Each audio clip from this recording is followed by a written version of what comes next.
And we have our 10 extraordinary cohorts of this year's Ask Why program, as well as few guest speakers, although one of them still has not joined us because he is experiencing the internet issue.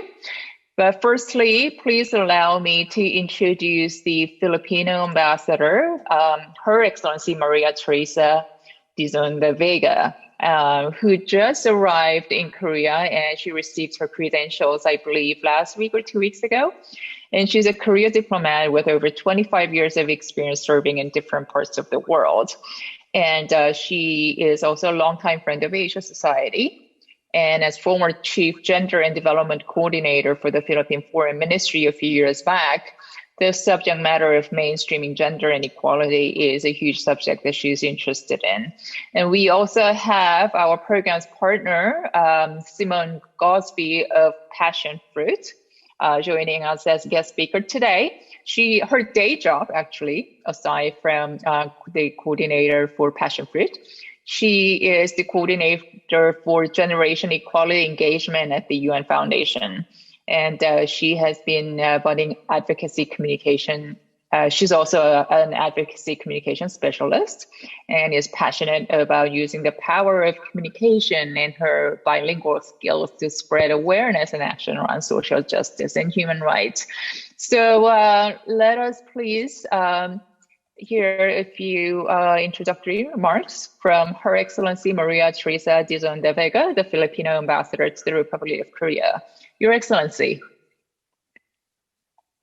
Thank you very, very much. Annyeonghasimnika. Thank you, Yvonne, for the kind invitation to join this, your regular lunchtime forum, the ASKY online forum. Thank you to all the participants, and pleasure to meet Simone. I think despite the connectivity issues today, I hope we'll have a very productive and meaningful exchange. I hope my colleague from ASEAN, Ambassador Erite, will be able to join us soon, because it's also I look forward to his perspective on the gender equality and the gender parity issue. As Ambassador Teo is in the room, so thank you very much. It's good to have him there. So as Yvonne mentioned, this topic is very close to my heart. I spent a few years as the Gender and Development Coordinator for the entire Foreign Ministry of the Philippines, the entire Department of Foreign Affairs.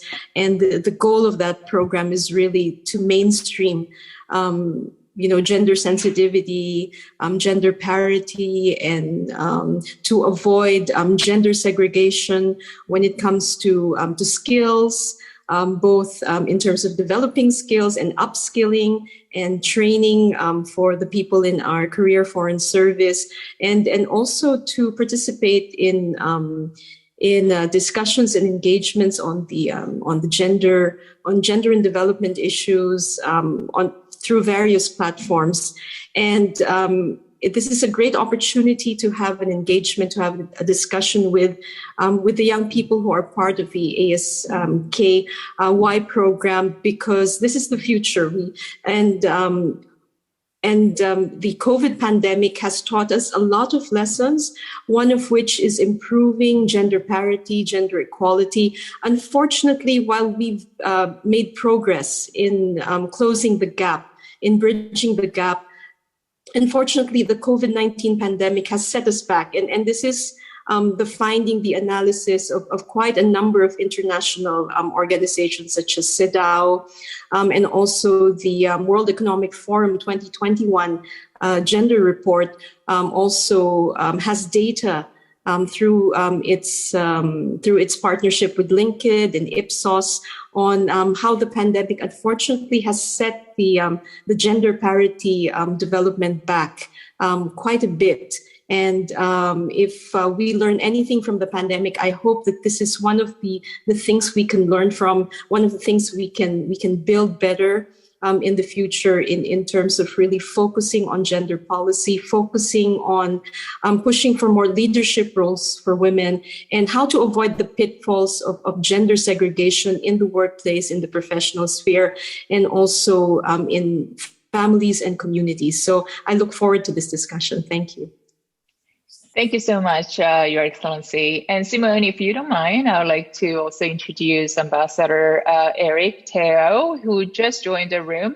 As I mentioned previously, a lot of us were having internet connection problem today. And Ambassador Teo, we were just joking about how this is not a problem with the North Koreans trying to hack us in. And ironically, Ambassador Teo, when he was involved in the organization of the historic summit meeting between the United States President Donald Trump and the DPRK State Affairs Commission Chairman Kim Jong-un in Singapore in June 2018.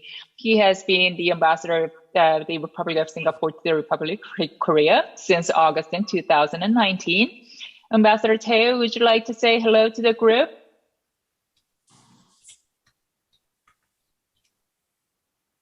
Eric? Hi. Hi. Hi, can you hear me now? Yes, we can hear you totally fine. Okay, thank you very much. I'm very glad to be able to join finally, because I think as Yvonne explained earlier to me, that there was the company that we subscribed to had some connection problems. So we had this, our Wi-Fi was gone. So I had to find other means to get logged back in. So very happy to join everyone. I think there are 10 of you. I remember working with Yvonne and other colleagues also to actually select the top 10 from a large list of candidates, and we finally produced 10 top candidates from this ASK Korea youth program. So very happy to have this chance to speak to especially young people like you. So hopefully you will feel younger. I mean, the issue of gender equality or gender inequality or development equality or development inequality is a very important one. And I think Ambassador Theresa from Philippines had pointed out that actually COVID over the last 21 months have actually probably set back some of this progress in many places in the world. But I'm very happy to engage all of you, to have a dialogue actually with all of you. And if you have queries especially about what Singapore is doing in terms of these areas, I'll be very happy to have a dialogue with you guys. So I look forward to this session today. Thank you very much. Thank you, Ambassador. Yeah. And Simone, joining us from her vacation in the Carolinas. So Simone, please introduce yourself and say hello.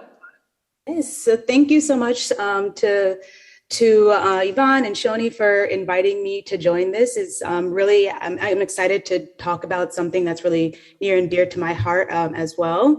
So as Yvonne said, I work at the United Nations Foundation, where in my position, I help the UN Women with Generation Equality Forum, which some of you might have heard of, and I'll talk about a little bit later.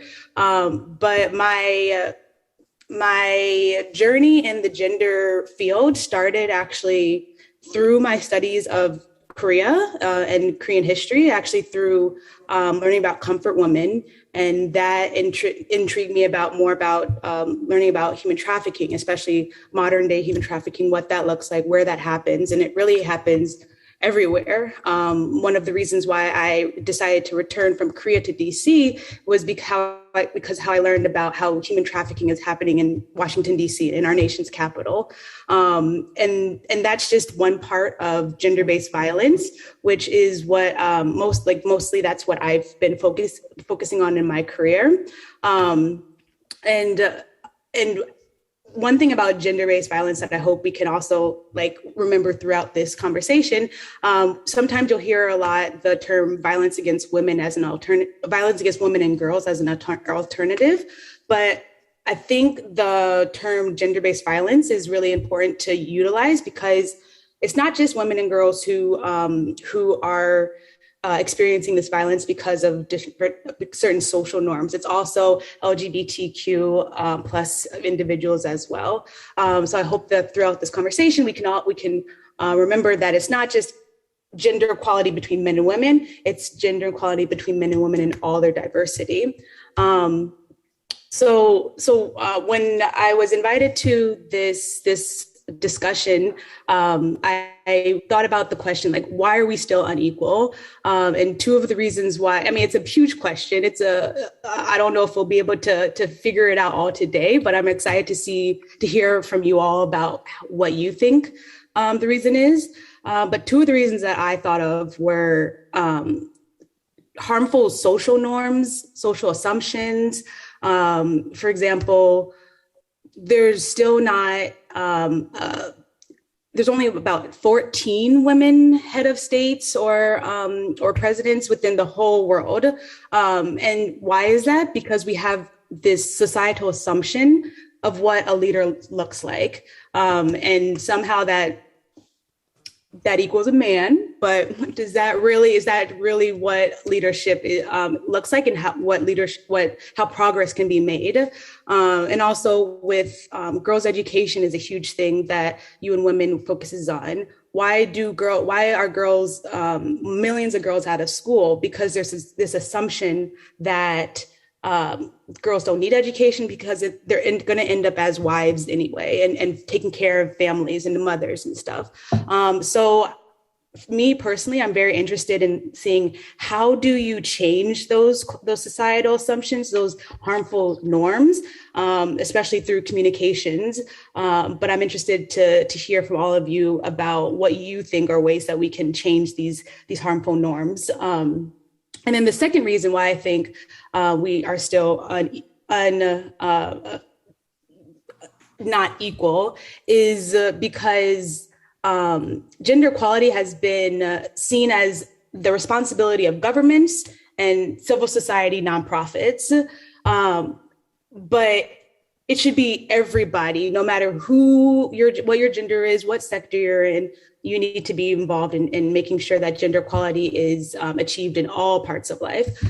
So that's why the Generation Equality Forum that UN Women put on this past June was really great, because it brought together not just governments and civil society, but also youth-led groups, private sector, and philanthropies. So definitely, it was amazing because $40 billion was raised for the next 5 years for gender equality, which is the biggest amount ever. But the next step is figuring out how do we give that money to grassroots individuals who know what solutions need to be done in order to see progress. And also, we also need to figure out what are those solutions, so that, as the two ambassadors said, we don't see this reversal of gender equality progress again, like we've seen during COVID. So that's my little introduction, but very interested in hearing all's opinions and perspectives. So thank you again. Thank you, Simone. So now we're turning to our 10 extraordinary cohorts on Ask Why session 2. Why are we not equal? Or better yet, why are we still not equal? And now that we're gathered in the COVID era, COVID doesn't seem to be gender neutral either. So what can we do to reset the world, and what can we do? And Maide, you have been really enthusiastic about this particular topic. So Gabriela Maite Souza Pinheiro, originally from Peru, now based in Taiwan. So Maite, could you please share us your thoughts? Yes, of course. Good morning, everybody. I'm Maite. Nice to meet you. It's an honor to be here. And one of the things I want to address is that we don't really talk about is the global female suicide crisis we are living right now. In Japan, in October 2020, around 900 women commit suicide, and that's a 70% increase respect to October 2019. And in the case of Japan, they track suicide rates every month. And in the case of United States, they track suicide rates every year. So at the end of the year, we're going to find out how really bad is the situation. However, in the United States, we already know that domestic violence hotlines cannot meet the demand. And we also know that Google searches for like, how do I kill myself have increased around 30, 40, 50%. And other searches like, how do I control my woman? Or how do I hit my woman without anyone knowing have also increased around 30, 40, 50%. And I think we should question ourselves if that's happening in developed countries like United States and Japan. Imagine what's happening in developing countries like in Latin America or around the world. And other thing I want to talk is that usually, historically speaking, economic recessions hit men worst. For example, if you look at 2008, manufacturing jobs were the most affected. Mostly male lost their jobs. Women also lost their jobs, but there was an increase in male suicide rates because men have to be the providers, the men have to be the protectors. If they lose their jobs, they lose their women. But here's the thing, the buffer that reduces male suicide rates is having women economically independent in the country and having them being equally participants in the workplace. So that's why it's important to empower women and having them being economically independent. In that way, we will have more economic stable households that will be more prepared when economic crises happen. Thank you, Maite.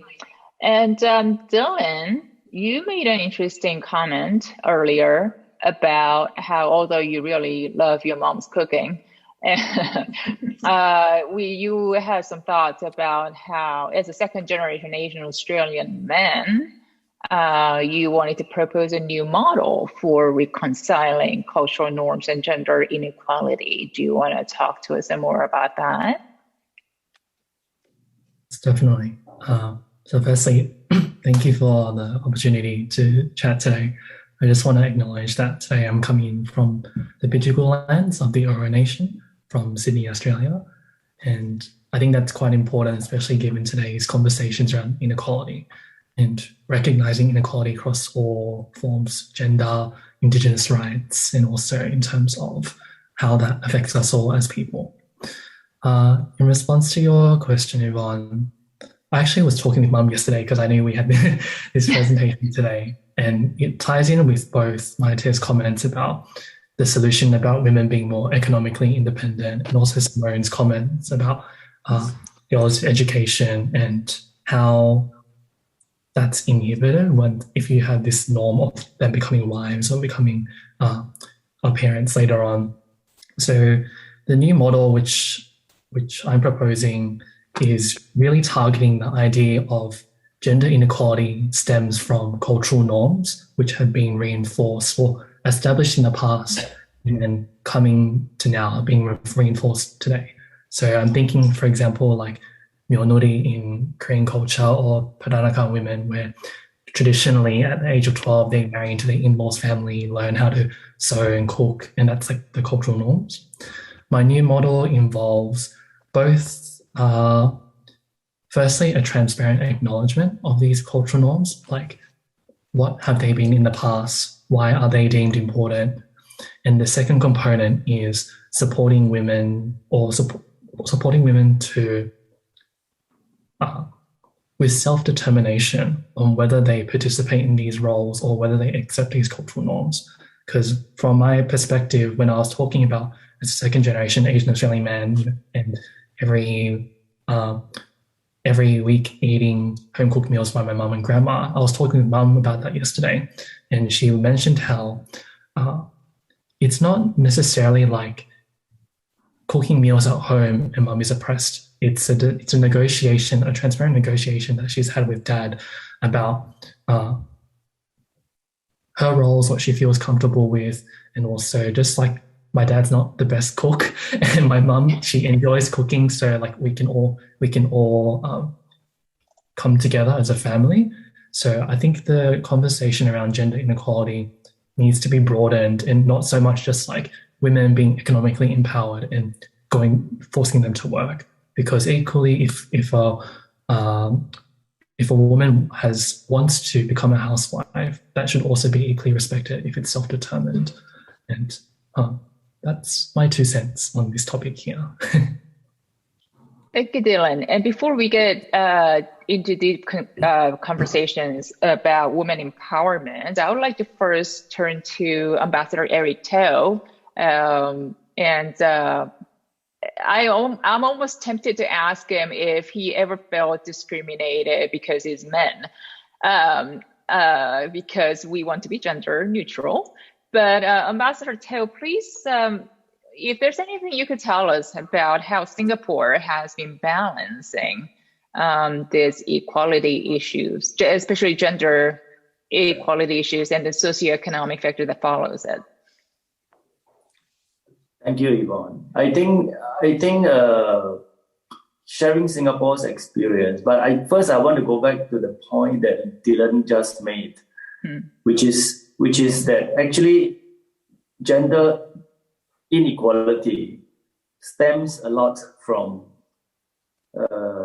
what he calls cultural norms, so cultural practices, and naturally because the world is so big, different regions of the earth has different cultural norms or practices. So you will see that in some places of the world, the issue of gender inequality is not as serious, or actually in some places of the world, it's not even a problem. But in other places of the world, you see that the problem is more serious. Depending on which regions you are from and depending on what are their existing cultural norms. But my point is, before I go to the question that Yvonne asked, my point is that it does not mean that things cannot change just because it is cultural norms. Because culture evolves, and culture evolves from practices, I would say. If you practice it enough, if people realize that those practices are actually common, not uncommon, cultural norms can be changed. Of course, it is not easy, especially in places where such cultural norms are very deep-rooted. So you need a lot of effort, collective effort. Going back to the point about Singapore, I think Singapore, we do not, as a male person growing up in Singapore. Of course, I work overseas. I go to Korea. South Korea is my 4th overseas posting.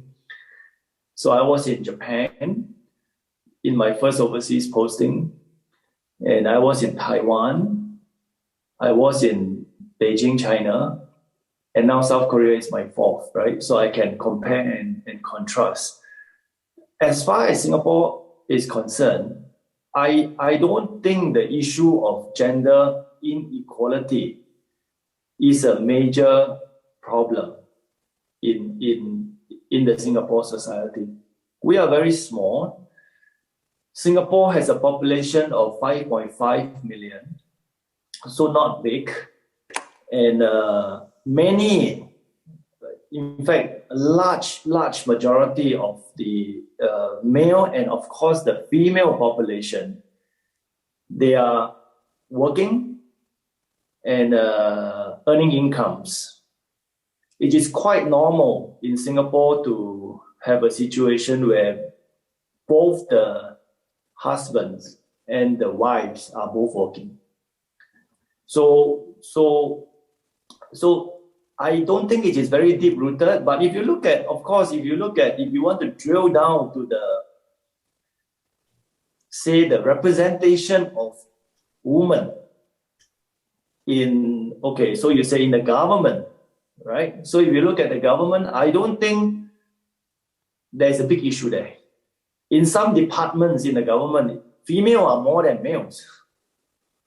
Of course, in other departments in the government, males are more than female. But I think it's quite equivalent in terms of the government. But if you look at the cabinet of the government, so I think there is no deliberate policy to block women leaders from taking up senior positions. In this case, I would say the government, the cabinet of the government.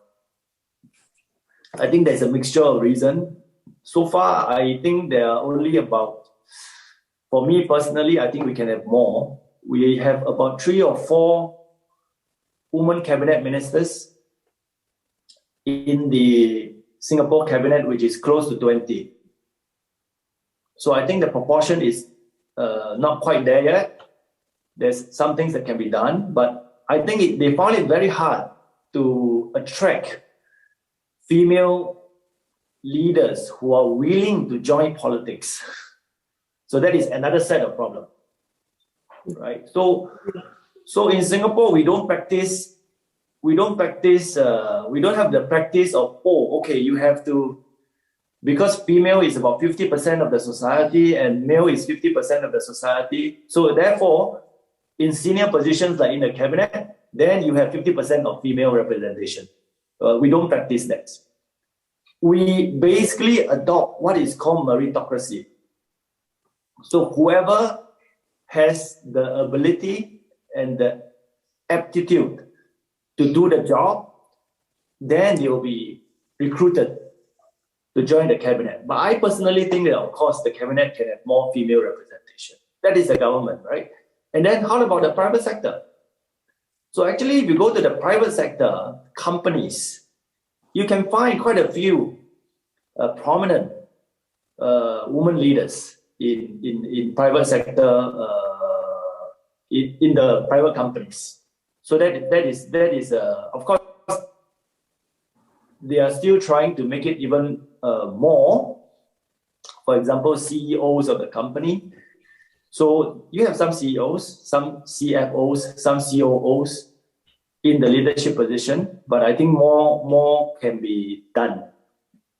Just to sum up, to answer to Yvonne's question, growing up in Singapore, I don't find that gender discrimination is a major issue, especially if you compare to many societies. Even in Asia, you can have a lot of gender biases and gender inequality. I'll just give you one example. I have a discussion with someone recently about retirement age. So whether it is in the private sector or it is in the government sector, retirement age is across the board. There is no differences. But some countries in the world, women retire earlier. I don't know about the country that you come from. So in Singapore, it is always the same. So it is 62 years old, whether you are male or female, you retire at 62 years old. But some countries, women retire 5 years earlier, or some even 8 years earlier. So, okay, I think we still have a discussion. Yvonne, I hope that answers your question. Your Excellency, you're almost making it sound as if all of us should move to Singapore, and we are very tempted to after hearing what you had to say. Okay, but now I'm going to move to Claudine in Rwanda and Natasha in Sri Lanka. So because you both had raised a concern about Claudine first, the unequal distribution of unpaid domestic labor. So let me start with you, and then I'm going to gradually move to Natasha in Sri Lanka about how financial independence is critical for women to exercise their agency. And perhaps Ambassador De Vega, you can perhaps help them with their concerns after hearing that thought. So Claudine. Oh, thank you very much, Yvonne. And I really enjoyed Ambassador Teo's comments because I felt like there are some similarities between Rwanda and Singapore because both countries have high political participation of women. But at the same time, that is not enough because, as has been mentioned by other speakers, harmful social norms still affect women, and it is a big problem. For example, even though now women in most countries are able to have equal access to education, but at the same time, like after they get married, they don't get to use what they learned because at the end of the day, they're just going to be working at home. I found some really alarming statistics where they were saying that 75% of unpaid domestic labor is only done by women. And also, in some countries like India, women spend 6 hours a day of unpaid domestic labor. And even in countries like the US, men, they only do 2.5 hours while women do 4. So that in itself shows that it's really hard for women to equally participate on the labor market, political participation, even in education. That would definitely affect their overall performance. So I was wondering how this political participation or improvement in other sectors can also come into our homes, like our mothers and our fathers equally sharing housework. We, like, for example, me and my brother, how can we do that at home? If I do it like domestic labor for 2 hours, it should be the same for him as well. I don't think it's fine for even parents to tell their daughters that you need to learn how to cook when you get married. But when they tell their sons, you just need to learn how to cook for yourself. I think that's really problematic. And I think it happens a lot. So yeah, I was doing research and I found that one way of addressing that is what they call 3 R's: recognizing, redistributing, and reducing. And I was thinking as youth, we can do a great job in the aspect of recognizing. When we talk with our friends, the kind of things we post on our social medias, I think we need to raise awareness so that we can find together a way to solve this. Yeah, so thank you. Thanks. And Natasha? Yes, thank you for the opportunity. And I'd like to start with like a personal story at first, and I kind of always carry this story around with me.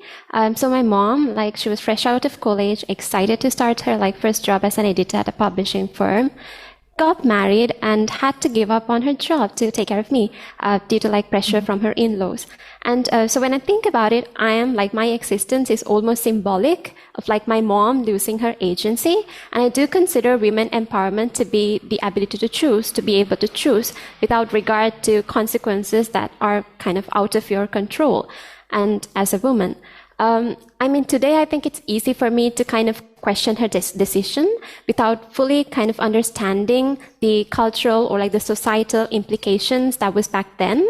And I wish I could say that, you know, like it doesn't happen today, thank God, it was a generation ago, but things are like still the same. I was actually looking at like some statistics, and the COVID, there's still not enough data from the COVID situation, but it definitely has highlighted a lot of issues that are already existing.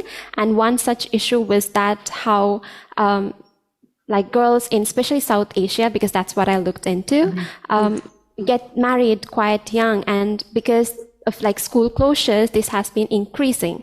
And so I think that's where kind of like my financial literacy, being a part of agency, comes into play as well. Because financial independence is critical for women to kind of exercise their agency. And also in terms of women empowerment, that financial literacy part is very critical to kind of promote women empowerment. And in Sri Lanka, even like as a country, like I think our financial literacy rate is like at 38%. So you can almost imagine how low it must be for women. So I think there needs to be a lot done in terms of this. But going back to like COVID impact and on girls, especially school closures, like I think this was mentioned before as well, like by Claudine, that girls particularly, because of the school closures, have to stay at home, and then they have to spend more time on like household chores. And that what that leads to is that even when school starts, because there is more kind of because resources are limited in like low income families, what happens is the girls kind of can't go back to school. And so if there is just like one opportunity or like one chance for somebody to go to school from that family, it would be the boy, if there was a boy, because of all the cultural norms, the gender stereotypes that we have around. I think this was mentioned before as well, women being kind of men being the breadwinner of the family and women being kind of taking care of the house and that sort of thing. And also to answer the question of like, why are we not equal? I think one important thing is that we try to kind of come up with like a universal band-aid or like a universal solution to where we need like culturally appropriating solutions, because we are so diverse. Even within just Asia, we have so many different cultures. And so it's really important to kind of first acknowledge that there is this problem, and then like kind of go to these communities and figure out what their problems, issues are, and find out like culturally appropriate solutions. And kind of a challenge that we have for this is, I think, the lack of data, because when I was kind of preparing for this discussion, I tried to look into like statistics that could help me to prove my points and, all of that, but I couldn't find enough data. So there is a lack of data. And I think that kind of creates this unconscious bias, like data bias. And so at the end of the day, it's difficult to kind of base solutions because we lack data in the first place. So I think that's kind of my view on it. And I'm really looking forward to hearing what the rest of you can say. Thank you. Thank you. And Ambassador De Vega, I'm sure that you have a lot to comment on what just Latasha and Claudine mentioned. Thank you very much, Yvonne, and thank you to Natasha and Claudine for those very interesting inputs and very critical inputs. And you're right, Yvonne, there's so much to say about it. But as I said in my introductory points, is that if anything, the pandemic allows us to look at gender-sensitive recovery strategies for the long term. When we talk about the future of work, for example, which the two cohorts, our two cohorts just mentioned now, we do, number one, need data, very, very critical and important data on which to base, policy recommendations, on which to base reviews and resets of what we've been doing now, and to improve them or to amend them. For South Asia, I just want to tell, I'm not sure if it was Natasha or who mentioned it, but I came across very briefly a GSMA study, which specifically looked at South Asian women. I can try to find the link and send it to you at some point. But there's some interesting points there and interesting data there on work gender segregation, occupational gender segregation, which has been affected by the pandemic and which had been already been a very vulnerable area, and the pandemic sort of exacerbated it because, as you may be aware, a lot of women have been at the front lines of managing the pandemic as essential workers. And among the hardest hit sectors by lockdowns and rapid digitalization are those where women are more frequently employed, but not at leadership positions, but at very basic positions. So again, you see the gender, the occupational segregation issues at work. So as I said, gender-sensitive recovery strategies are very important, and they're very critical in making up the ground that we've lost during the last 2 years, nearly 2 years now, so we can prevent, long-term effects and the continued vulnerability of women and even wider gender-based gaps. So I think now is a very important opportunity, a critical opportunity to have the reset, to build more resilient and gender equal economies by investing in, for example, inclusive workplaces. We can look at the new modes of work, of producing work, which we had to do during the pandemic, and see how they can fit in to the future of a more gender equal workplace.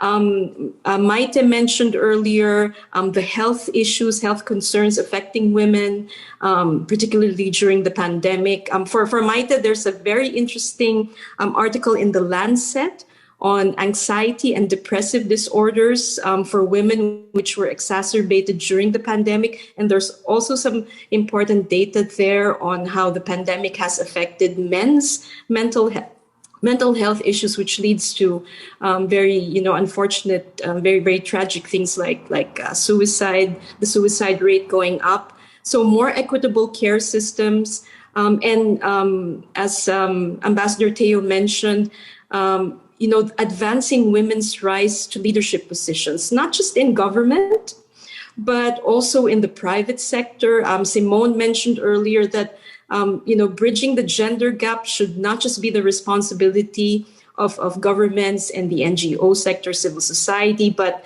the business sector, communities, the educational system. So that's very important. And also, I think applying a gender-sensitive lens to reskilling and redeployment in the workforce is also very important. I think in the World Economic Forum 2021 Gender Report, they noted that there's once again a gap between men and women in the cloud computing industry, for example, or in the AI and data-driven areas of work. So now is the opportunity to promote more STEM education among young girls and women, and also in public governance, for example. So I think this is an opportunity we should not miss. For the future of work, for the future of women, and also to change, very importantly, to change mindsets as cultural mindsets, societal mindsets, as we move towards a more digital, a more digitized economy, where as much as possible, we don't want women to be left behind.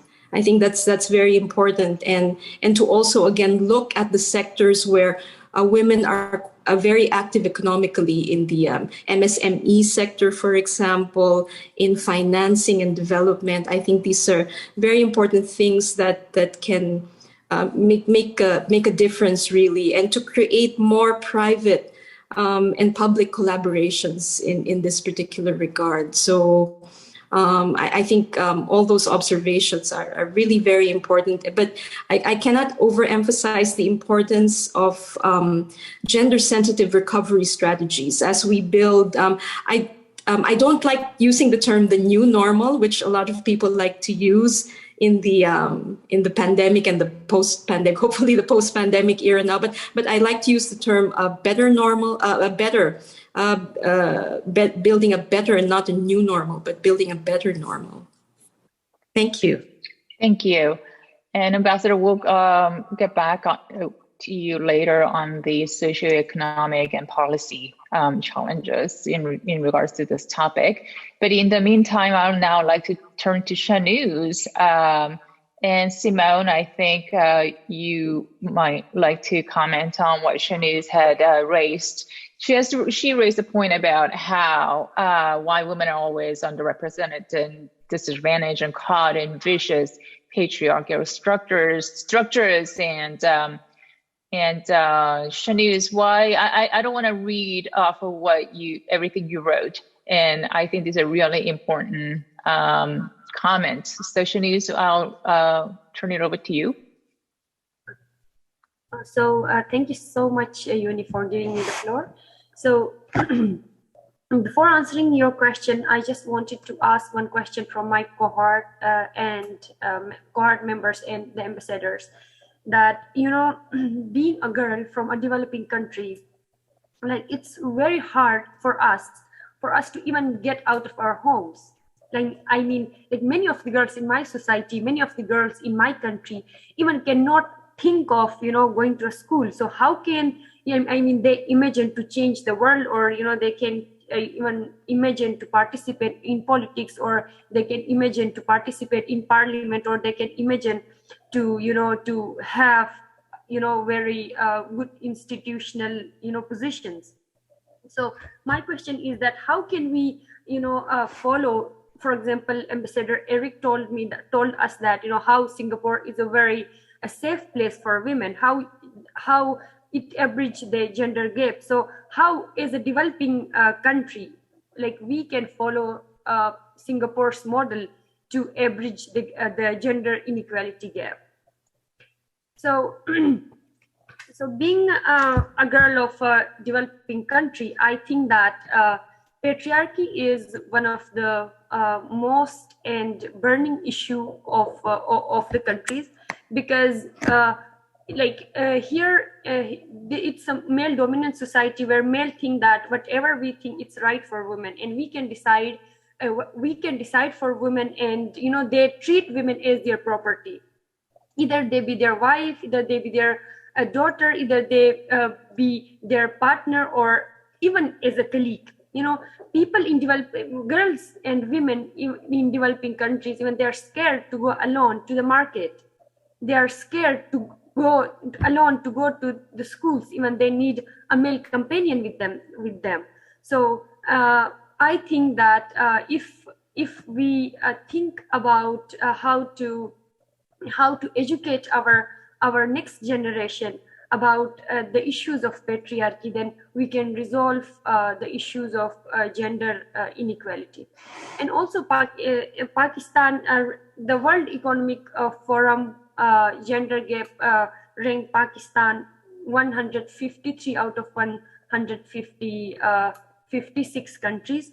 So it shows that how Pakistan is unsafe for women and for girls.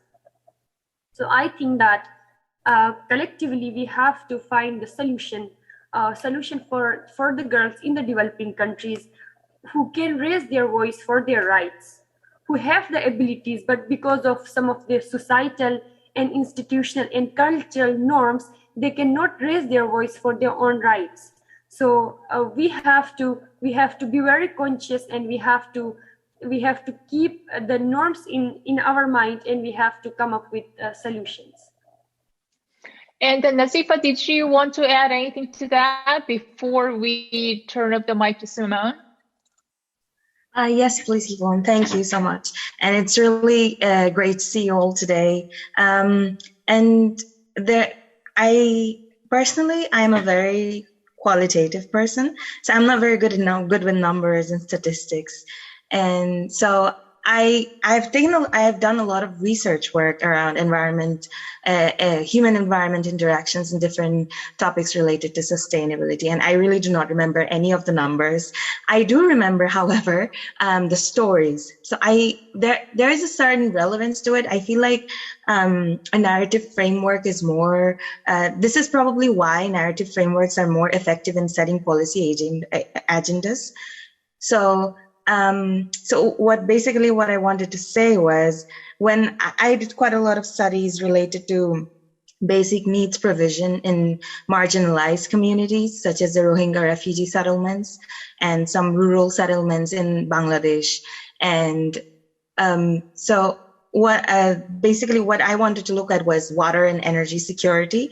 And I felt that impact of the lack of basic need provision affected women disproportionately.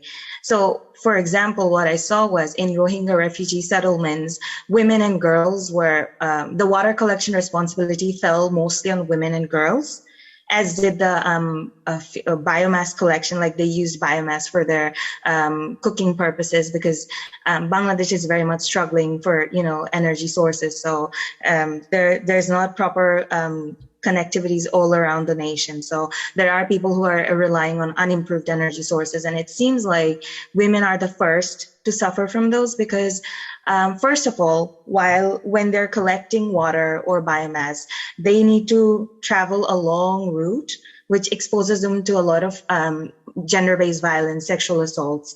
So they tend to do these activities in the daytime. So also when it comes to cooking, it's usually the women who do that. So it exposes mostly women and girls to different kinds of health problems related to the air pollution that is caused by the unimproved cooking sources, energy sources. So when Ambassador Teo was speaking, it got me thinking, why is it that this responsibility fell disproportionately on women? And are there, like how we were talking about how there are social norms that is preventing us from reaching a gender equality in the whole world? Are there social norms that are promoting gender equality in societies? Like, what kind of social norms are in Singapore that makes it such a good example for the other Asian nations to follow? So I also, for example, worked in some in a place which was affected by the super cyclonic storm Amphan. So their water, sanitation, and hygiene facilities were really damaged by the storm, and they weren't receiving enough funds to repair the damages, for example. So what happened was women tended to use the sanitation facilities less often, because basically the only sanitation facility that was left to them was open defecation, because they did not have any more facilities left. So what women tended to do was they used to hold it in and wait until night to get some privacy. So what are certain social norms that are actually allowing like women to have a similar ground as men in some nations, such as Singapore, and that's not present in nations like Bangladesh, for example? That's something that I want to explore. And can we take these social norms or initiate similar social norms in nations like ours, so that we can get a level playing field for all genders? Thank you. Simone, now it's your turn. Okay. I know most of those questions were towards Ambassador Teo, but I can start. But those are great questions, and definitely ones that I was also thinking about, like how can we replicate what's going well in countries like Singapore? No country in the world has achieved gender equality, but there are countries that are closer. So what can we do? I think this is like a perfect forum to talk about that kind of stuff. But to go back to what Shanuz was talking about, how girls in developing and in developed countries sometimes can't even imagine themselves in these different types of positions, and that's why these girls empowerment, women's empowerment programs are so important. Some people might be like, oh, why do we need to empower women and girls? It's because of the constant message that they're getting from society that they can't do certain things, that they're not meant to be leaders, that they're not meant to be engineers, that they're not meant to do things that are traditionally male dominated fields or activities. So I really think it's so important. And what you also talked about, patriarchy and how that looks like in just people's everyday lives. When you say things as like patriarchy and white supremacy and all that kind of stuff, those are such big concepts that people it's just words at some point. But I think that really what can drive people to understand it is through what Nazifa was saying, through storytelling. That's how people come to understand different perspectives. Like, people don't know what they don't know. So you have to show them through storytelling of other people's experiences that this is a reality and this is something that needs to change. And I think that's one thing that Passion Fruit is doing, is really trying to help people understand like those big overarching concepts like patriarchy and how those actually show up in everyday life. And also like feminism. These days in some countries, feminism is like, you don't say that. If you call yourself a feminist, then like it's bad. I know that's like it used to be like that when I was growing up in the United States, but also how it is in Korea these days. So really like trying to make sure that people understand those larger concepts and how how tackling patriarchy and encouraging feminism will actually help in their daily lives. So yes, that's all I want to say. Thank you. And Ambassador Teo? Eric?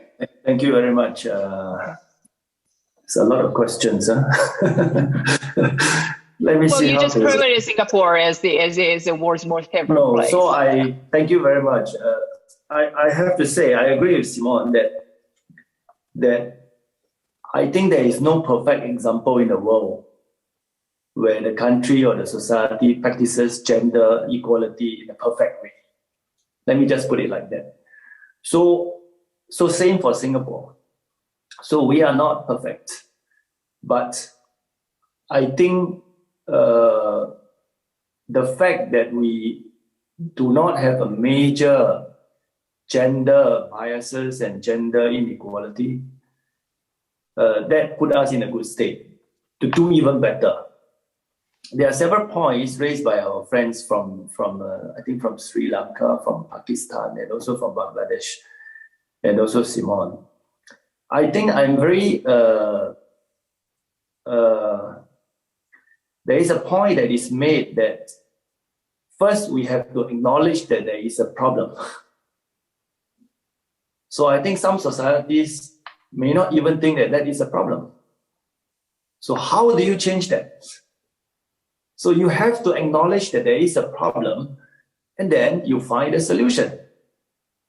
So first and foremost, we have to find a way in different societies, depending on where you come from, that there is such a gender inequality problem. That is my first point. My second point is there a universal solution? Is there a universal solution to the problem of gender inequality? My own personal view is, I think there is no universal solution, because it depends on where you are from. It depends on whether the problem in your society is a very, very deep-rooted one, or it is something that actually you can, if you work hard enough, you can actually change mindset, as Ambassador Theresa mentioned. So that is my second point. I think there is no universal solution. It really depends on where you are coming from. So somebody mentioned that what is the social norms in Singapore as far as treating male and female as equally as possible is concerned. I think three things come into my mind. First thing is, I think you have to start young. You have to start young, and from the time you go into kindergarten, elementary school, you have to already show that there is no discrimination, whether you are male or female. I don't know about your societies, but in Singapore, there is no such discrimination. Male and female are treated equally in schools from all levels. I think that is very important. And you start young, because you start young, the younger generation, the children who go into the school, they have that kind of mindset. When they grow up, they will have the mindset of gender equality. If you cannot do it in this generation, you have to do it in the next generation. And things can change, as I said. Just because there is cultural norms doesn't mean that things cannot change, because the world is not fluid. The world is fluid. So things can change. So that's my first point. Education, start young. Change mindset from young. Second, change mindset of the family. You know, I suppose maybe like 40, 50 years ago in Singapore, the parents still prefer to have boys rather than girls. So they're very happy when they give birth to boys. But when the spouse give birth to daughters, they are disappointed. Because they want, you know, in the Asian kind of traditions, the boys are supposed to carry on the lineage of the family. That was like quite some time ago. Today, I can say that maybe in a very, very traditional family, you have that, but that is probably the minority. I think most of them, they do not mind whether it's boys or girls. So that mindset has to change, and Singapore is already changing. We haven't reached the end, but I think that is a good start. So that's my second point, change mindset of the parents, actually. My third point, as far as social norms in Singapore, is I think, this is very important in my view, I think if the female side of the society is contributing equally to the economy, that is a major point. I think if your wife is bringing in the salary to the household income, why is it that only the wife does housework? So I think that is very important, but I think this is not universal in many societies. Because I think if you do not have you are perceived to be a weaker sex, gender, because you do not contribute to the household income. I think that is something that has to change. So in Singapore, we are very fortunate that as I told you, large majority of the females are working and they bring in the household income. So I would say their voice is louder. If you are contributing to the household income, and I would tell you that some women, their income is bigger than the husband's. It's not uncommon. It's not uncommon. And in Singapore, you also have not only housewives, people who choose not to work. Women who choose not to work, they work from home, looking after the children and all this, they are called housewives. I have quite a few friends who are house husbands. So they stay home, the wife is working. And the husband stay home to look after the children. It is still not the norm, of course, but it is happening and people are accepting it. People are accepting it. I think those are I would say, if you say what are the social norms in Singapore, I say education is very important. Start from young. Second, change the mindset of the family as far as whether boys are more valuable than girls. And third, I think you have to have the female side of the society contributing equally, if not more, in the society. Well, as you said, there's probably no perfect solution to any of these problems right now. And but as we work towards building those solutions, it's interesting how 4 of our participants raised a similar concern about how, for example, Mark Hopkins, you mentioned that such inequality could drive some groups towards more radical ideologies or political movements. And Jasmine, you were concerned about the strong anti-feminist movement in Korea. And it's Hwapyeong, you quoted writer James Baldwin, how does sexism and misogyny speak more to the state of toxic masculinity in men than it does about women? So Mark and Hua, please share your thoughts with us. And then we'll open this discussion to the group. Interesting that Hua said that, because I was going to mention that, like kind of thinking about my own experience growing up in Australia, and it's sort of, comes back to what we've been talking about, sort of causes of inequality, and it's about, what is considered normal, what are considered normal gender roles, what's considered normal behavior, and like, for example, growing up in Australia, it's what you see. Men are supposed to be, good at sport and athletic and sort of like big and loud and drinking a lot. And this just then leads to all sorts of consequences. And then I guess sort of jumping ahead in terms of, we're talking a bit now about solutions or how we can change a lot of this. And I think the conversations about, economic disempowerment and structural inequalities, these are important, but I think, these are sort of targeted by a lot of top-down interventions from government, like regulations or sort of incentivizing, quotas, for example, in government. But I think like underlying this has to be cultural shifts, which is what we're talking about, shifting cultural norms.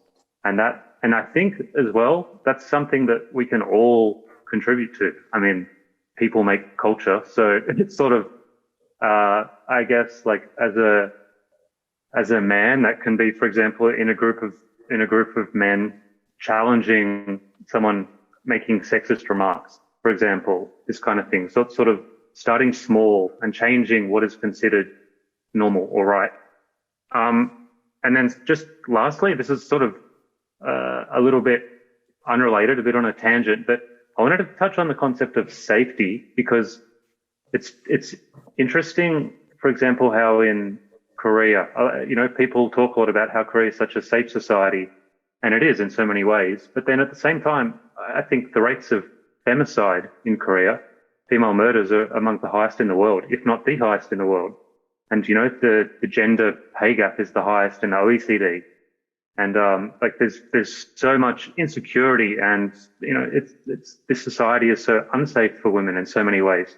So that's also kind of, that's a little unrelated to my other point, but I think that's also kind of interesting food for thought. But yeah, this cultural thing was also, sorry, last example just from Korea again, because I'm thinking about like some of these TV shows, for example, like Bijongsanglera from a few years ago. We have all these foreigners coming on and talking about Korea and talking about their own societies, but they're all men. It's all men. So also like another show, the cooking show, the Nengjanggoru Butake, where like you have all the chefs and they cook it. It's all men. So it's kind of reinforcing stereotypes or norms of who gets to have a say in these things or who does a certain job. So these are things that I think everyone can sort of contribute to changing. Yeah. Okay, before we move to Hua, thanks for that, Mark. Actually, I think Jasmine can jump in now because she happens to be the only Korean who's in Korea right now. And Jasmine, and you were really concerned about the anti-feminist movements. So, and let's combine Mark's, the issues that Mark just raised. And perhaps you can tell us a little more about what's in your mind. Yeah, so hello, I'm Jasmine, and as Yvonne mentioned, I'm Korean who's living in Korea, I guess. And I guess many of the problems that I mentioned could be only limited to the situations in Korea.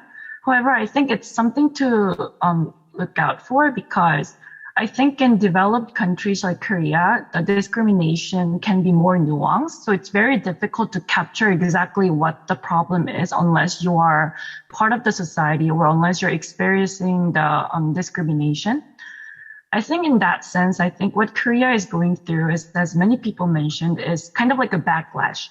I think in Korea, it did reach certain level of equality in terms of institution level and also in systemic level. But I think there's like a huge disparity between what government perceives or like policies that government try to enforce and how people perceive about those policies. And I think it's problematic because even though there are policies in government, if people don't really agree or understand the problem itself, and I think it's really difficult to make a sustainable change, right? So I think that's an issue that we have in South Korea. So in that sense, I think as Simone mentioned previously, I think I really agree that there's big anti-feminist movement occurring in South Korea like currently. Like recently I read like multiple of articles about how in private companies, like part of the interview question would be like, are you feminist? So they would ask that to see like whether you can, merge into the group properly, because to them, they think like if you're a feminist, you are going against the, like ideal or the system. So they don't want you as part of a group. And then, I also think like this is what I experienced as a like woman in Korea in 20s is that when there's ever a discussion about gender inequality, people will start off by saying, it's not that I'm a feminist, but I do have something to say. And then they would start talking about it. And I think it's funny because like feminism is not a extreme concept that you would push for. It's rather that like, as Mark mentions, it's just that you want an equal payment or you want like more representation in society. So I think since everyone talks about social norm and sometimes we grant social norm as something that we can achieve faster, like we can achieve easily, and then we move on to action plan. But I think it's important that we focus more on how to have a social consensus that women are in fact discriminated in many ways. And I think in that sense, recognition of like inequalities that women face is very important. And I think that's what's missing in Korea, because people have different opinions about whether women are discriminated or not. And so in fact, in Korea, I think, like we have a huge discussion about how Ministry of Gender Equality and Family should be disappeared because it is no use and it is unfair that we use taxation only for certain gender, even though the name itself says like for gender equality. And we also have issues where when there's a maternal leave and let's say you take it and there is a huge disadvantage for you to move up the social ladder furthermore. So I think we do have these kind of issues, even though there are policies granted by country.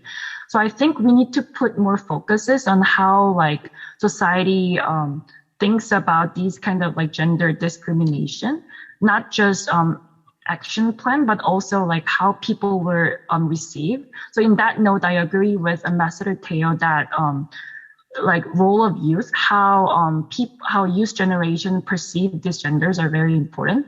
But I would also like to hear from other, members what they think about like how social norm is created in young generation. Because in my opinion, I can't really say it's going for a better direction, that our generation will be somewhat more open to the idea of more female representation. Because whenever we talk about it, we say in the issue of Korea, I guess it's always about, like women, like there are more diplomats in women, like women diplomats, and there are more, women who are doing better in tests. So why do we need to grant more opportunity for women? But in fact, in Congress, we have, 17% of women representation. But like if you like exclude proportionate representation, it's only 11% who are actually elected from the district. So it's very small representation, I would say. So, and as Simone, I guess, and if there is a representation, it's very set stereotype. So I think in those notes, I would like to discuss with other members as well about generation and the stereotype from the old that kind of has been transcended to young generation. And I'm now moving the microphone to Korean men in Paris. So you raised an interesting point about how you think gender inequality is not women's problem, but a men's problem. And then we'll move to Loic. Yeah, so responding to Jasmine's point about how these sort of social norms are maintained or perpetuated, for me, I am really interested in the ways in which a lot of these gender-based inequalities are framed as, like issues of like, what can women do to address these sort of market inequalities or economic gaps, or like how can we empower women?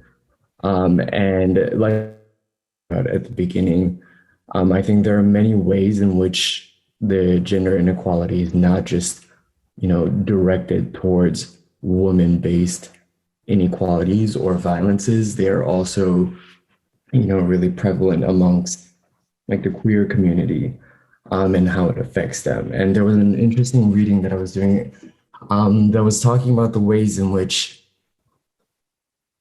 this sort of economic inequality for women and men is not the goal, or it's not like the end vision of patriarchal societies. They're like symptoms, but in actuality, what it speaks to is more the sort of ideologies and visions that are communicated amongst men that ends up having of things like economic inequality or domestic violence and these sorts of issues. And so for me, I'm really curious to hear, particularly as a young professional, on how we can identify these sorts of issues as it relates to gender inequality beyond just as a matter, representation in the workforce. Because for me, I was quite surprised to hear that Singapore is considered as a country without gender discrimination.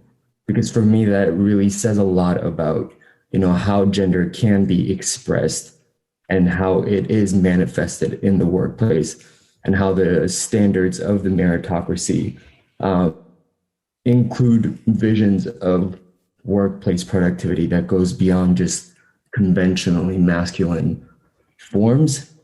And yeah, I think that for me, I want to do more whenever I am in a professional space to try to harbor a more inclusive workspace. But it's still not super clear how I can do it. Yeah. And Loic? Yes, thank you for giving me the floor.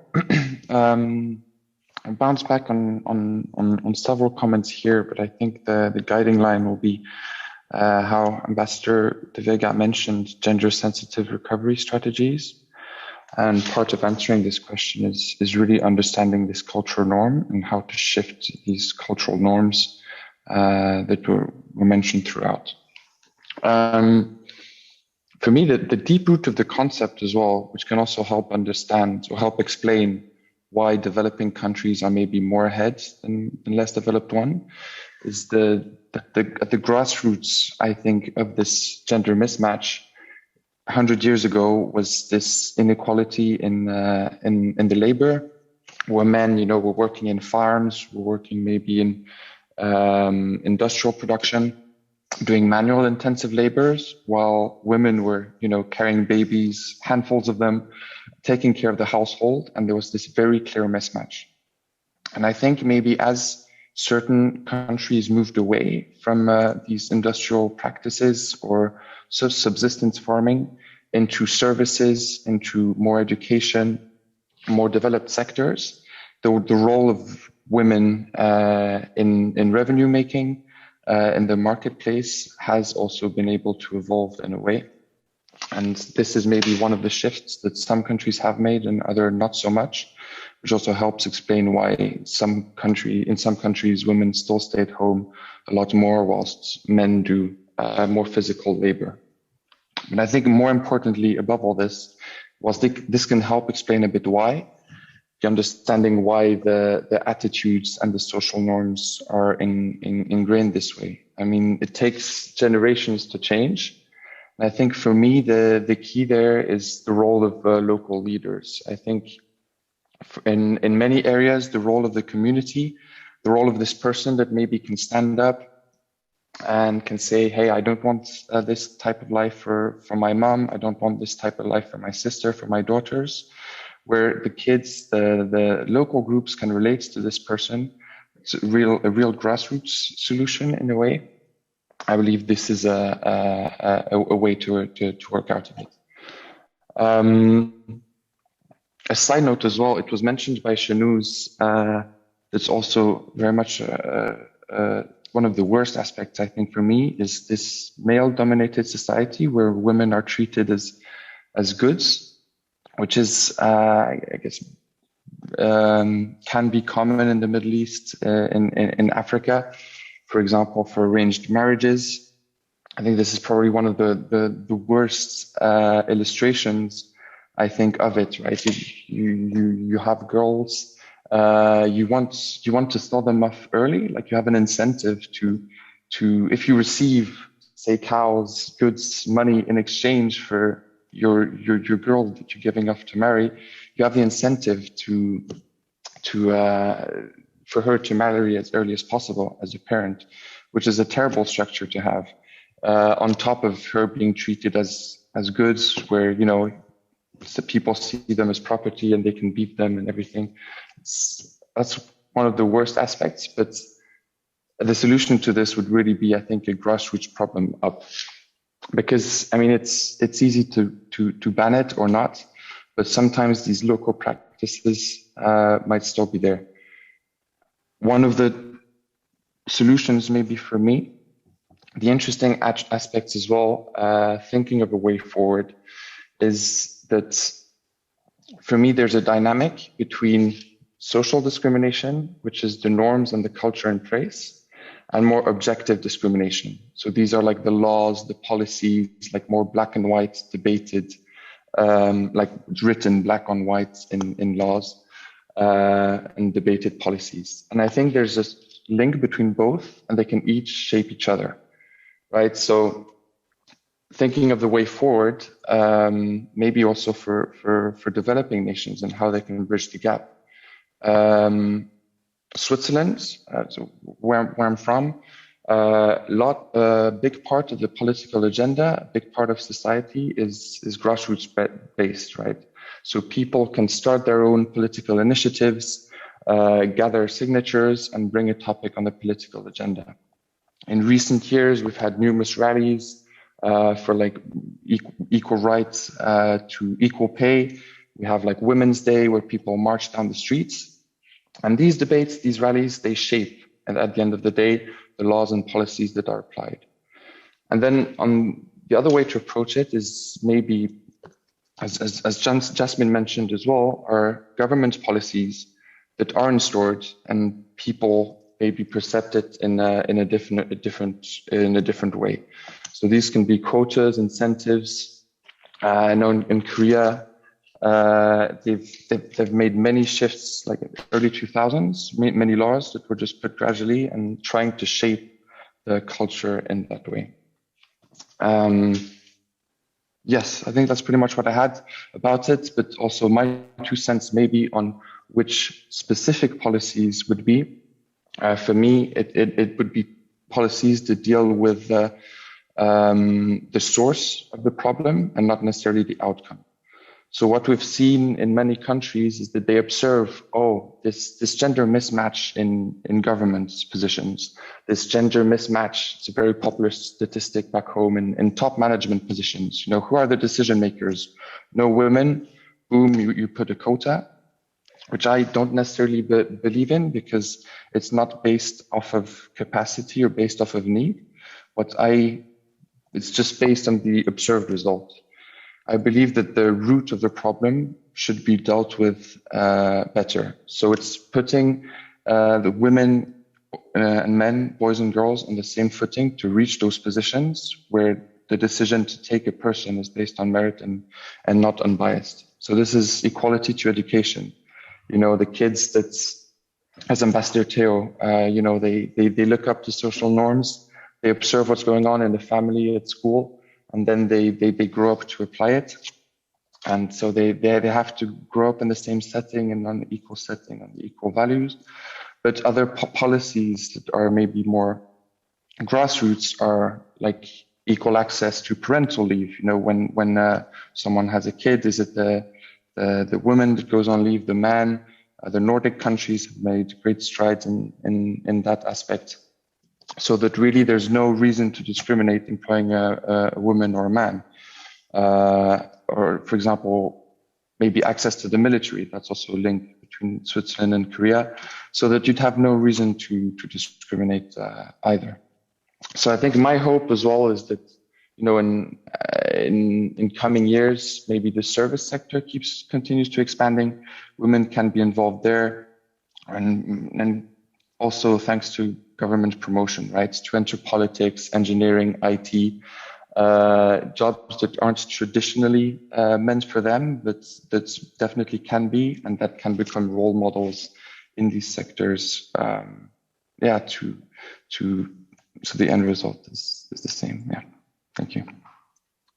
Thank you. And Nazifa, I think you just posted a comment in the chat room, but if any of you would like to share any other thoughts, I think we are towards the wrapping up session now. I'd like to share some thoughts. Sure, Dylan.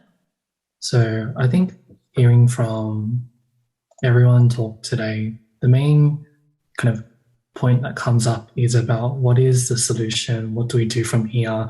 And it's like, it seems like something quite elusive and difficult to find. And that's because it is. Because this issue of gender inequality is such a massive, wicked problem. This situation is always changing, and the act is always changing. So I don't think, rather than having like a universal solution, I think maybe we can adopt a universal framework to address this issue. And the framework is this: our discussions or basis of decisions should be shifted towards an individual and micro level.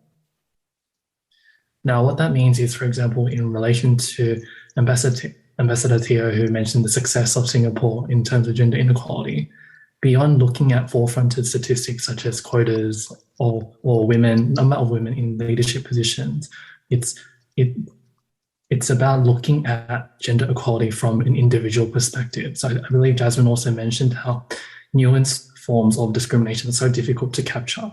So in other words, if you're trying to do policy based on things such as how many women are in leadership positions, then that pretty much epitomizes a top-down approach, and you're not addressing the root of the issue. So what this might mean in tangible terms is, for example, cultural sensitivity training is not a 1-hour workshop that you do mandatory when you have a scandal, but instead it's about, how about if you have to spend 3 months in the frontline shoes of a widowed non-binary person who's trying to apply for a bank loan, manage a kid, and part-time work. Because that example, which I gave just then, it speaks to the lived experiences of people and what barriers they encounter on that basis. So for this person, a widowed non-binary person looking for a bank loan, some barriers might mean when you apply at the bank, you need a checkbox for male or female, but suddenly they have difficulty trying to find identity documents for that. Or it might mean they don't qualify for the bank loan because they rely on how much your monthly wage is rather than a holistic look at your credit history, at your financial assets. So just because you work part-time or you don't work at all because you have to manage a kid, which can easily take up your whole time, then instantly you're denied access to a bank loan. So how it kind of speaks to the idea of gender inequality on a individual micro sense, beyond just like, lack of participation in the workforce. What ramifications does that have to someone's quality of life, to their daily experiences? So this model, which I'm suggesting of a universal framework, if I can epitomize it, it's based on individual micro level and continuous co-design. So if I'm part of an inclusion department at a bank, then I'm working with I'm co-designing these policies with disadvantaged groups, and I'm not just cherry picking people who I know will be favorable to me. I'm picking these people at random from the populations. It's more representative so that I eliminate bias in the consultation design process. And as some common themes from the panelists have arisen, it's very difficult. Cultural norms seems like such a big issue and very daunting to change, and that's because it is. And what I've come to realize is that they don't change easily, because largely a lot of people who want to change cultural norms, they work in isolation. Like myself, an artist curator, how can I spotlight gender equality and shift it in a new direction? But I think rather than us thinking in isolation as individual agents towards this issue, we should think about this in terms of cultural shifts happen through an avalanche of micro resistances. So from curators to politicians, teachers, bankers, musicians, artists, how can we work together so that we amplify our impact rather than like individual people working in our own siloed sectors?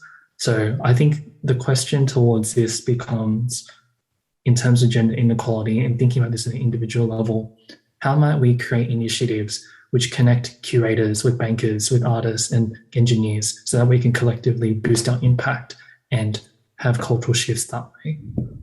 And I think with this kind of cultural shift, in response to Simone and Maite, when you're talking about the alternative family dynamics and suicide rates amongst men, by having these cultural shifts, by mobilizing these different people, different industry, different genders, then we start to have these narratives of house husbands or same-sex couples, and this becomes more accepted and normalized.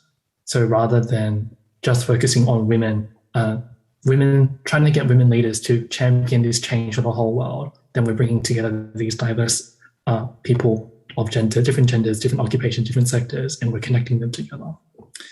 So yes, in summary, shift your decisions and basis of decisions to an individual micro level.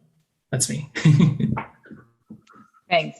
And Maite and Natasha, and then we'll hear final remarks from our guest speakers. Yes, something that Dylan mentioned was things we can do in a micro level. And I think something that men can do is get more involved in the household chores and get more involved in taking care of their kids. Because in terms of mental health, working mothers have been hit the worst. And it's worse for low-income women, it's worse for women of color, and also for women who are caregivers. So I really think that men have to start taking non-traditional roles. And I think from the side of women, I think we can also start supporting each other and celebrate each other. I don't know if you have heard about the term sorority.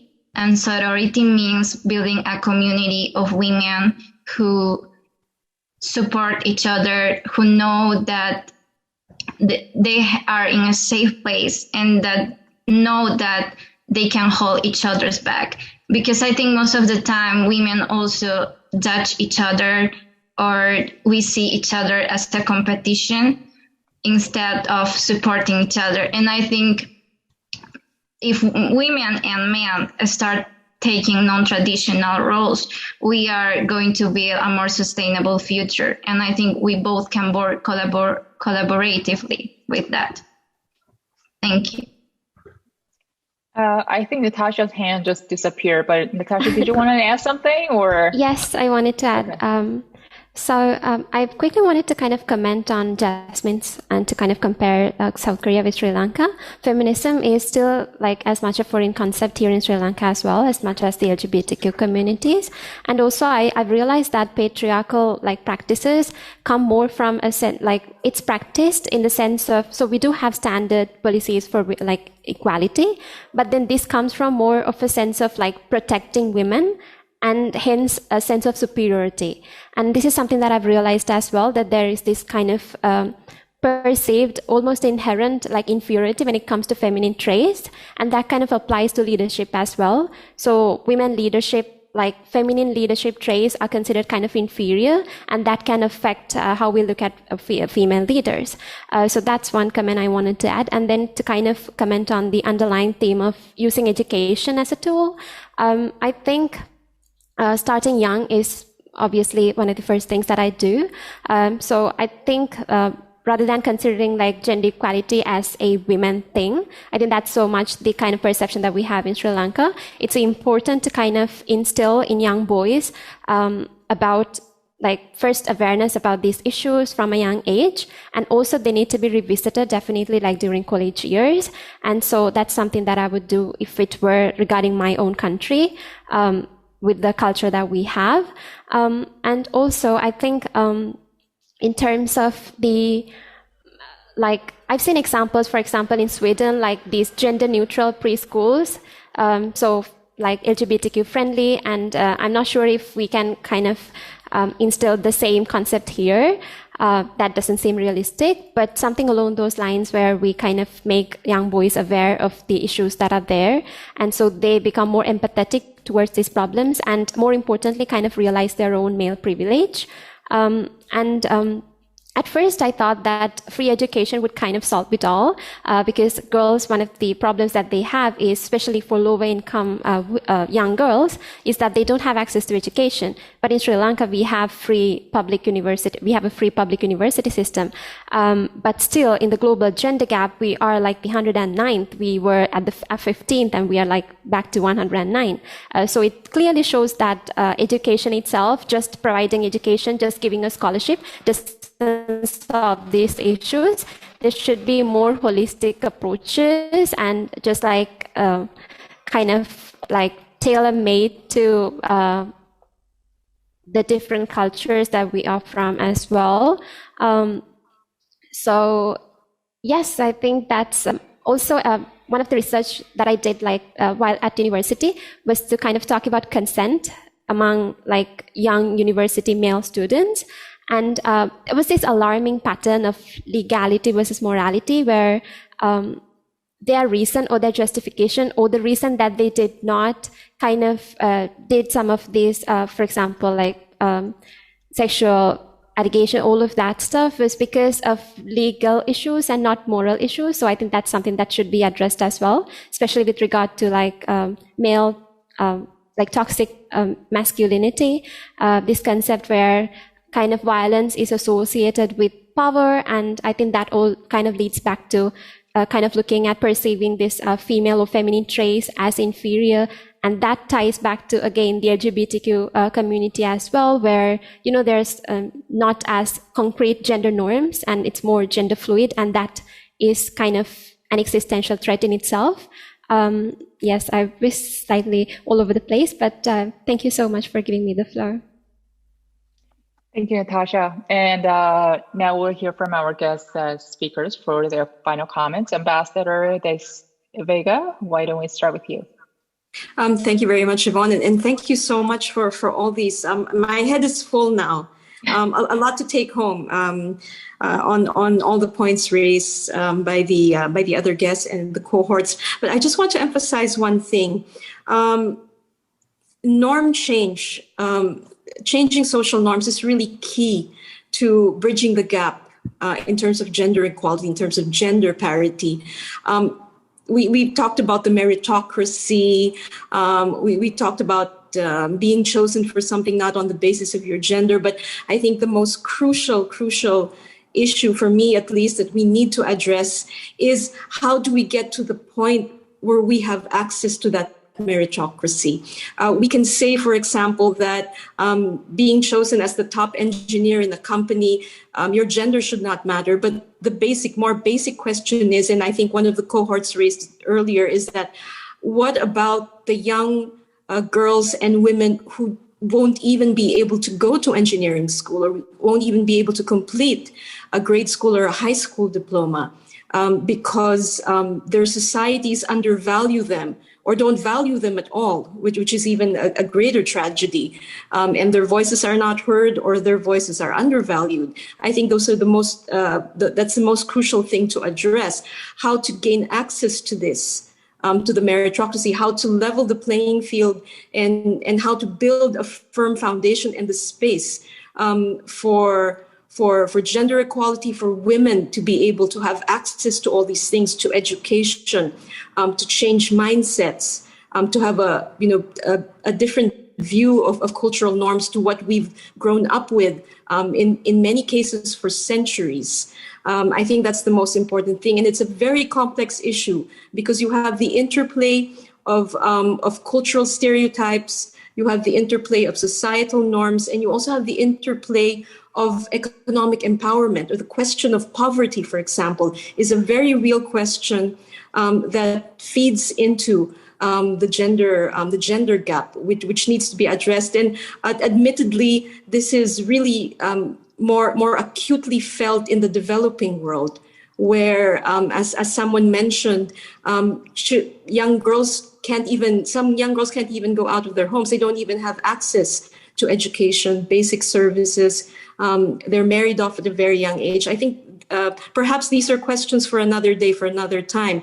But again, on the part of the Philippines, we keep on doing our best to change legislation, to change mindsets from a very early age, at the earliest possible time that we can make these interventions, and we can feed into the changes that need to be made. And we, of course, are always happy and willing and open to share our experiences and to learn from other countries, whether it's bilaterally, institutionally, on a regional basis, on an international, even larger global platform. I think we need to keep the engagements going and keep them going until everyone is valued, everyone's voice, everyone's skills, everyone's talents, everyone's contributions are valued. So again, thank you very much to the Asian Society. Thank you, Yvonne.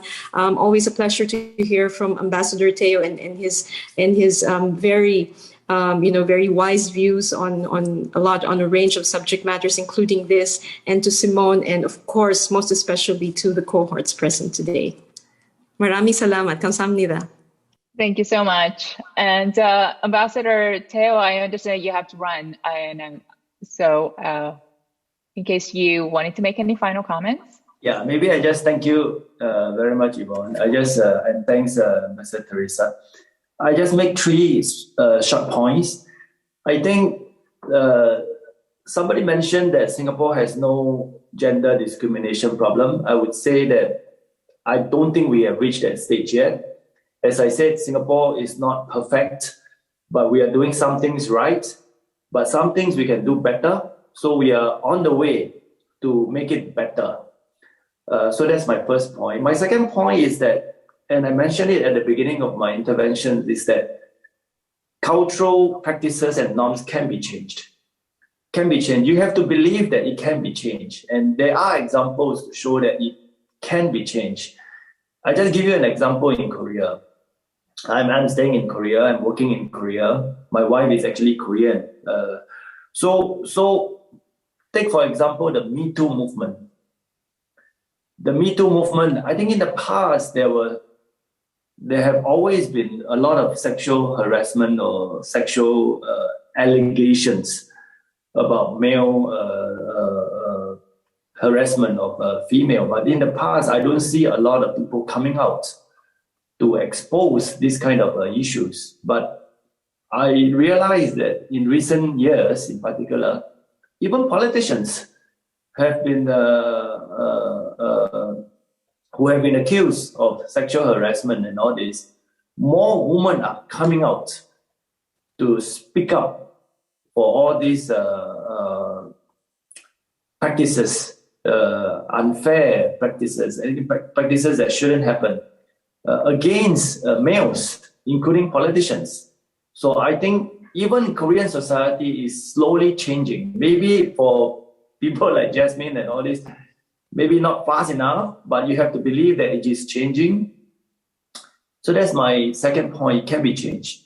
My third point is basically just to encourage everyone that you have to work on it. You don't give up.